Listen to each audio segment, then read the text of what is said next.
Chairman, members of the committee. We actually have four. I'll introduce everyone in just a minute. We want to begin by thanking you for giving us the opportunity to talk with you about why we believe that collective bargaining is good not only for faculty and staff, but also for institutions of higher education, our students, and our communities. I'm Sherry Linkon. I'm a professor of English and American Studies at Youngstown State University. In 2003, I was named the Ohio Professor of the Year by the Carnegie Foundation for the Advancement of Teaching. At YSU, I have been recognized with 2 Distinguished Professor Awards in research and 1 each in teaching and service. John Russo is a professor of management. He is one of just 2 YSU faculty members to have been awarded distinguished professorships in all 4 categories: research, teaching, university service, and community service. We are also the co-directors of the Center for Working Class Studies and members of the YSU chapter of the Ohio Education Association. We are joined this evening by 2 members of another YSU union, the Association of Professional and Administrative Staff, the president of that union, Michael Glonek, and the vice president, Brenda Crouse. I do want to note before I go any further that we were combined as a team late in the game, so the testimony that I'm about to give really focuses on the working conditions of faculty. You have in the materials you've been given also the statement from our APHIS colleagues, and I'm sure they would be happy to answer any questions.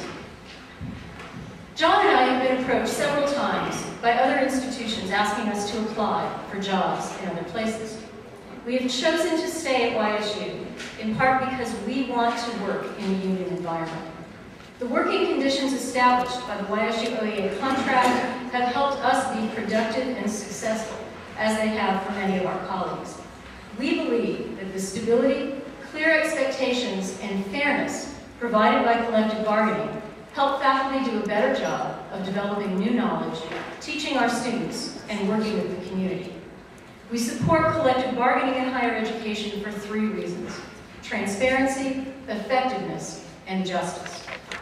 Transparency means that faculty and administrators have a clear and shared understanding of central institutional practices. On non-union campuses, faculty and administrators must negotiate workload and salary individually, making it difficult for either side to plan and creating an atmosphere of anxiety.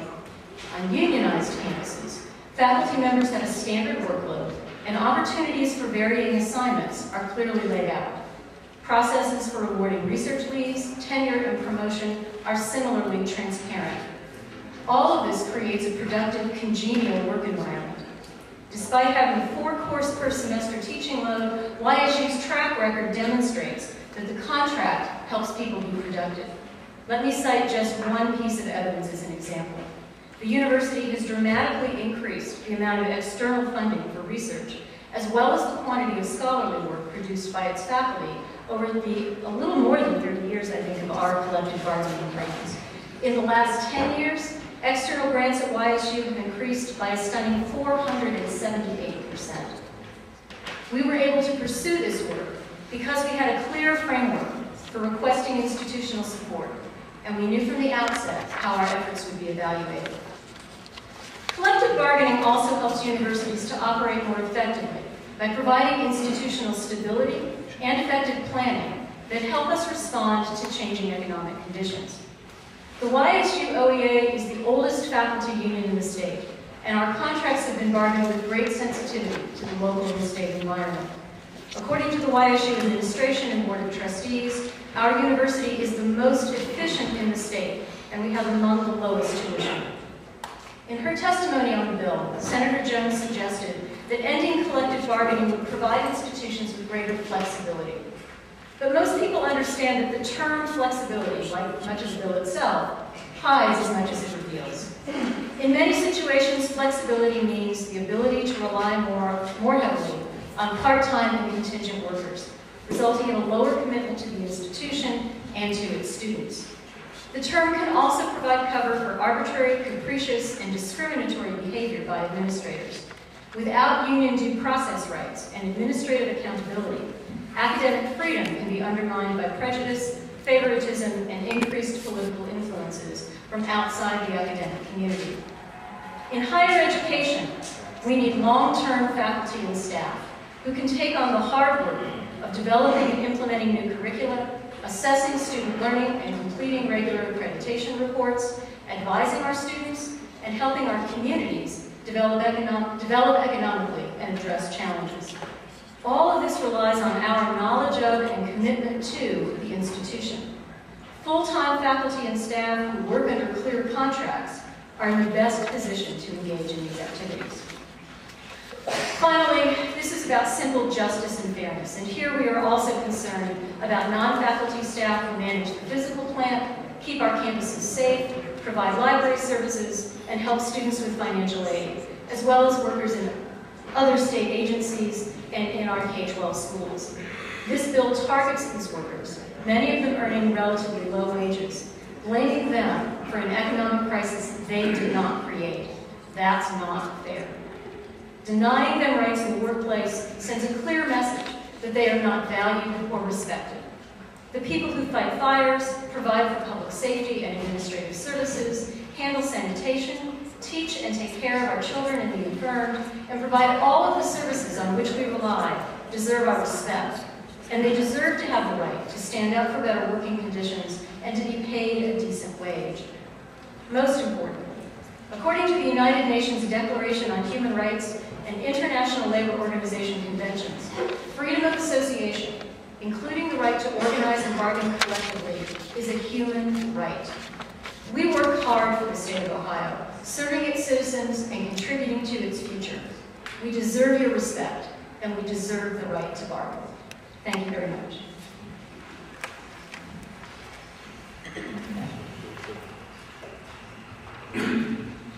Thank you so much for your testimony today. Do we have any questions from the committee? Senator Kern. Thank you, Mr. Chairman. Professors, this is the question I have. Have you ever encountered a situation where there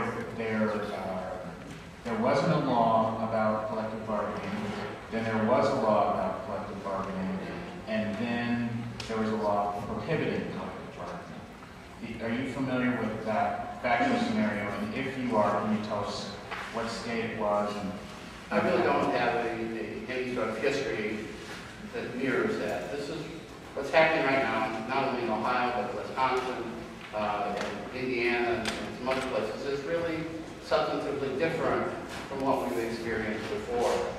I've been getting this question a lot about what is happening in the United States, not just the budget deficit, but the attack on public sector workers, on also private sector workers. Are there any historical parallels?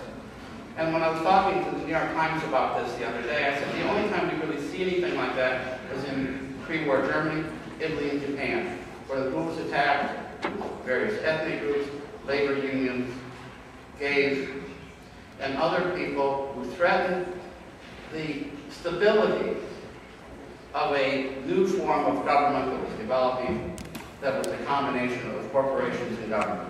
It was called fascism. Now, I'm not saying that we're developing, becoming more fascist, but there are historical parallels to what is happening now in this country and that's happened over the last 10 years.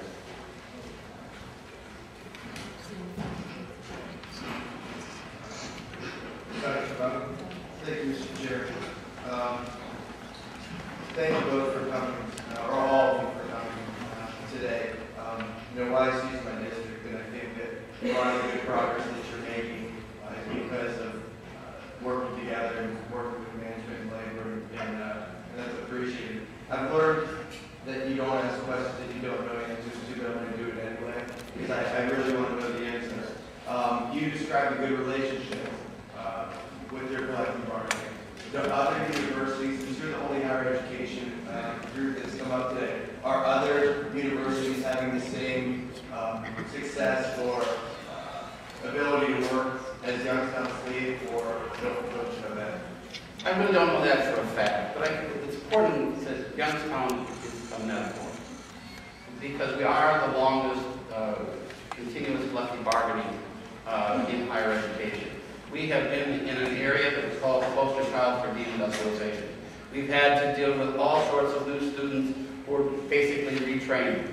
We had to make accommodations for different types of economic situations. Yet, throughout this period, as Dr. Linkon suggested, we maintained an order, we accomplished the goals, we've improved the university, and we, at the same time, it is among the lowest tuitions in the state of Ohio. That's important because, as Sherry and I have written a book called Still Time USA, Work and Memory, where we argued in around 2001 that Youngstown's story was becoming America's story. And that is really true right now. More and more people are coming, looking at Youngstown recovered. Now they're also saying that Ohio recovered. And the experience of those blue-collar workers that were steel workers that are from Senator Cafaro's and Senator Schiavone's area.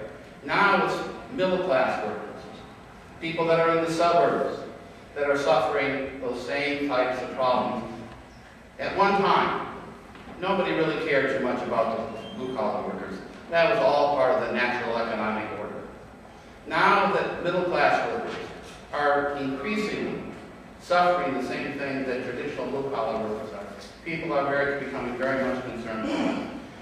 The only thing I can say is definitely that our university has worked very carefully through those types of problems in this very changing economic and social environment to meet the needs of our community. And I think that's why Youngstown State is a really good model for what's happening right now in the state. Senator Cafaro. Thank you very much, Mr. Chairman. To the witnesses, again, thank you for being down here, and I am very familiar with the 2-hour, 45-minute drive, so we appreciate your patience. I just have one very quick question. Are you all from the working class studies? No. Okay. For whomever is from working class studies, that would be you. The two of us. Okay, two of you guys. Because you all are from American Studies in the back, right? No, they are from our professional staff union. Okay. I'm just trying to get it out. Everybody right here. In regards to the working class studies from Youngstown State, have you done any academic studies, or are there any peer-reviewed academic journal articles that have been presented by you or other members of the faculty pertaining to either the issue of public employees and their contribution to the economy, or about sort of the shift, as you mentioned, about the quote-unquote blue-collar struggle becoming the middle-class struggle? We don't have anything directed like that. The Center for Working Class Studies, it really started in the mid-1990s to study working class life and culture. It was very much a cultural studies, humanity-based type program. But increasingly, we've gotten pulled into this discussion economically because we had written this book and we had argued that we saw what had happened in Youngstown was now happening throughout the United States. So we're at that point right now of saying, well, maybe we should turn our attention more to the sociological, more the economic type of research. But to answer your question directly, we haven't done any of that type of work right now. But the work that has been done, like Amy Hanauer's and Ohio Policy Matters, is really critical research. It's very well done research. And it really tries to get at many of the issues that have been brought up in today's hearing. Thank you, Mr. Chairman. Thank you, Senator Jordan. Just a quick question, and I'm going to be the second person. I should probably learn from Senator Schiavone. Don't ask a question, but you know the answer to. What's the average salary